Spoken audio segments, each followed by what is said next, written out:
गणेशाय नमः। लकड़ी की पुतली। एक गांव में एक औरत रहती थी। उसका नाम कमला था। वह अपने पति को तो रोटी प्याज और राबड़ी देती, परंतु खुद हलवा बनाकर खाती। ऐसा कहते कहते बहुत दिन हो गए। उसके घर में गणेश जी की मेले से लाई हुई मूर्ति थी। गणेश जी देखते, ये औरत रोज हलवा बनाकर खाती है, पर न तो कभी मुझे न ही कभी अपने पति को हलवा खिलाती है। तब गणेश जी ने उसे सबक सिखाने के लिए एक बालक का रूप धरा और उसके द्वार पर आकर खड़े हुए बोले, ओ मामी द्वार खोलो। तब कमला अंदर से बोली, मेरे तो कोई ननंद भांजा है ही नहीं, तू मामी कहकर बुलाने वाला कौन है रे भाई।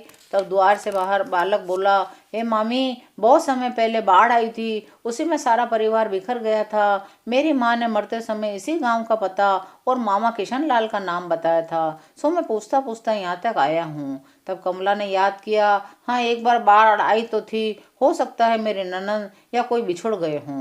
द्वार खोलकर बालक को भीतर लिया। बालक ने वहां मामी का मन मोह लिया। एक दिन बालक ने मामी से कुछ औजार और लकड़ी मांगकर 4 पुतली बनाई। चारों पुतलियों को घर के चारों कोनों में दबाकर रख दी। तब मामी से बोला, मामी, मैं मामा के पास खेत में जा रहा हूँ। बालक के जाते ही कमला ने हलवा बनाया। जो ही पहला कौर मुंह में रखा, त्यों ही कमरे के कोने से आवाज आई, ए उल्ली। दूसरे कोने से आवाज आई, हाँ पेली। तीसरे कोने से आवाज आई, रोज रोज हलवा बनावे। चौथे कोने से आवाज आई, न तो गणेश जी को भोग लगावे न पति को खिलावे। घर के कोनों से इस प्रकार आवाजें आती देखकर कमला डर के मारे थरथर कांपने लगी। हाथ में लिया हुआ हलवे का कौर छूट गया। डर के मारे बाहर भागी। जोर जोर से चिल्लाकर लोगों को इकट्ठा किया। लोगों ने पूछा, क्या बात है। तब कमला ने बताया, जैसे ही मैं खाने के लिए कौर उठाती हूँ, घर से अजीब अजीब आवाजें आती है। गांव के बुजुर्ग, बच्चे, स्त्रियां सभी अंदर आए। कमला से कहने लगे, देख अब हमारे सामने कौर उठा। जैसे ही कमला ने हलवे का कौर उठाया, घर के एक कोने से आवाज आई, ए उल्ली। दूसरे कोने से आवाज आई, हाँ पेली। तीसरे कोने से आवाज आई, रोज रोज हलवा बनावे। चौथे कोने से आवाज आई, ना तो गणेश जी को भोग लगावे ना ही पति को खिलावे।